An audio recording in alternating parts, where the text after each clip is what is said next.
All right, so, okay, well, I'm racist. I wanted to bring that up. Yo, I'm racist. Okay.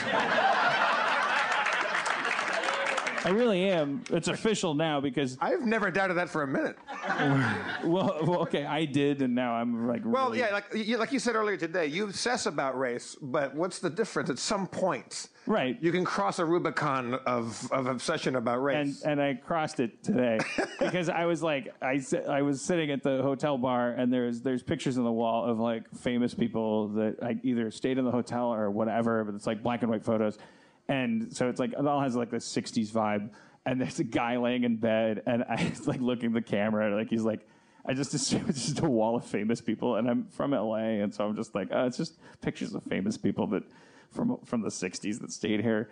And I was like, am I racist or is that Morgan Freeman? And you're like, no, that's Jimi Hendrix. And I'm racist. I like that you think that Morgan Freeman stayed at that hotel in the 60s. I love it. Well, I'm in my mind, like also that Morgan he was a full-grown adult. I mean, he might have been. Maybe he probably was. Yeah. I don't know. How old is Morgan Freeman? Old enough. Yeah, old enough. Yeah. He could, but that hotel wouldn't have been a boutique hotel back then. It would have been a flop. Yeah. Speaking of racism, that hotel is like... also, the picture of all those paintings, if I can draw it out for you, there was what he thought was Morgan Freeman surrounded by David Bowie, Mick Jagger, well, I Frank Sinatra, Chet Baker, and a young Morgan Freeman laying in the bed. To be fair, a lot of those pictures I thought were Julian Assange and like a friend of mine from high school. It's like, I don't know. I go by like hats and eyebrows. I don't know. But I'm happy to admit I'm racist. Not happy. I'm sad. But I also don't want to fight. But you're not like you're not a bigot. You're not. You don't believe that one race is better than the other, or some are worse than others. I don't even think that's a tenable form of racism anymore. That's self-defeating racism. A true racist would simply hang back and notice race.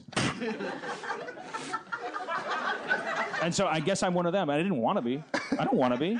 I hate it. I wish I could rip this white skin off my skeleton and throw it in the race garbage.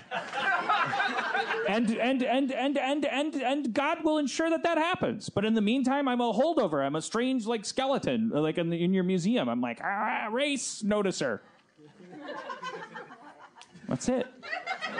I feel like your hang up about race is also that you hang up about like men, women, me, you, the stranger, the friend. Like it's all about other. You know, it's about like it's like you're not xenophobic is the word maybe, but like it's like it's like strangers. Like you have a reaction to, and anybody to the extent that they're different from you, especially visually. Look at the look he's giving me right now. No, I'm but like it's like you have a reaction because you feel like it reflects on you in some way. Like you take an Asian guy walking into the room personally, not because you think that he's bad. Well, they're usually there to kill me. At my behest, I hired them to train me. Yes. Pink Panther. Thank you, Evan Shapiro. Probably. I'm assuming that was Evan. He's a curator. Everyone else is like, Dateline, TMZ. He confirmed it. He's racist. This will get buried on page 6 for sure. What do I got to do to get on the front page?